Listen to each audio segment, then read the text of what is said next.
If I had to blame somebody, it would have been Davy Crockett in 4th grade. Had I known what I should have known, there's no way this trip happens.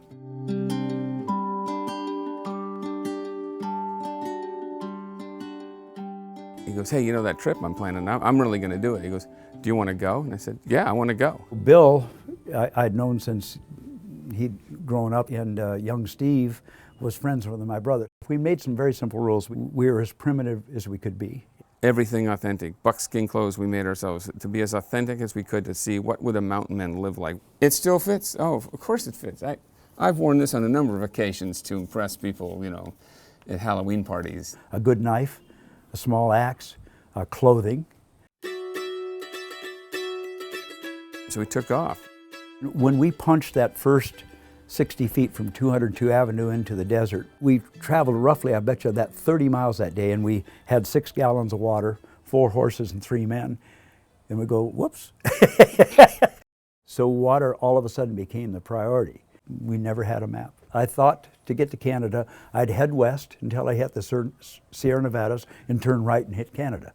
Kept it real simple. We're going to go that way and then that way, and okay. I thought the Sierra Club had tennis courts. I wasn't a wilderness guy.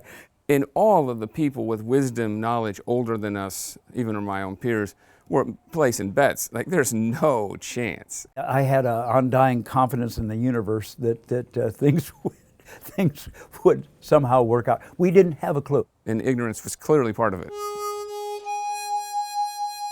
It was hard. Like, shoes wore out, you're dirty, like, you got used to that. We were sunburnt, sore butts. We'd been kicked. None of the animals had been in one direction for more than 5 hours in their life. You just kind of adjusted. For the deficits we had, we replaced it with just general rawhide carborundum toughness. We never sat around and complained like, oh, this sucks, doesn't it? The complaint was worthless. We sat in a lot of places, watched the sun go down in the middle of nowhere and stuff, and it just energized me. Like, I felt like this was a privilege. We decided not to have any more problems, just changes of plans.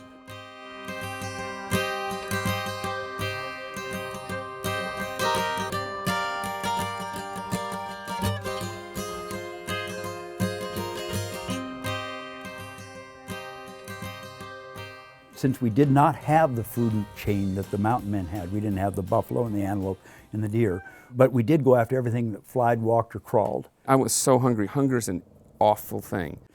And I'll tell you what, the amount of times those little lizard claws get stuck in your gums, what a pain, man. It was such a hassle to actually hunt things, and because if you actually got something, you'd have to make a fire and cook it, and we hardly made a fire. We thought somehow we were on top of the food chain. Well, we found out we were no lesser or greater than anything in the food chain. To me, I got the idea and the reality that provision is out there. God could provide for you. You can be in the middle of nowhere and come across a berry bush and go, oh, berries, we're going to make it for another day. You know, oh, fancy this spring being here. And you find the water hole, you don't find the water hole, but it ain't nothing personal. You're out of it, you know, so shut the heck up and just put your head down and keep moving. I never thought of stopping.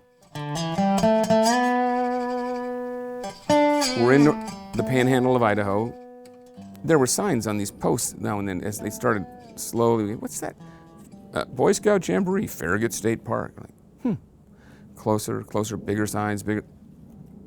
We talked. Hey, we ought to go to the Jamboree. We dropped into 33,000 Boy Scouts, and we were the terminal proof that their merit badges worked. It took 6 months and a week. And I think it racked in at about 3,300 miles. We don't know exactly because we never, half the time we didn't know where we were going. We come back there knowing no limitation. I know now I can do anything.